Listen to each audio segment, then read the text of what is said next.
comment on se prépare à ce genre de course? Comme des athlètes de haut niveau, hein, c'est une longue préparation qui commence dès le mois de septembre.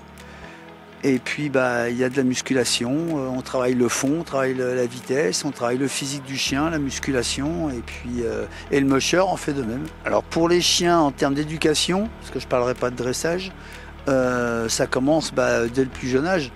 Moi j'ai la chance d'avoir des chiens qui naissent chez moi, donc ils voient les autres chiens partir à l'entraînement, donc dès qu'on les attelle, ils n'ont qu'une envie, c'est de faire comme les copains. Faut quoi pour être un bon musher? Déjà, faut aimer les chiens.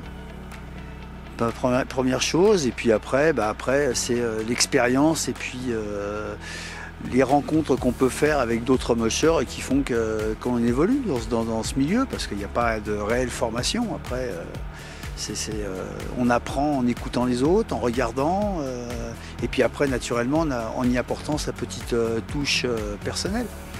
En termes de matériel, alors, on utilise plusieurs matériels.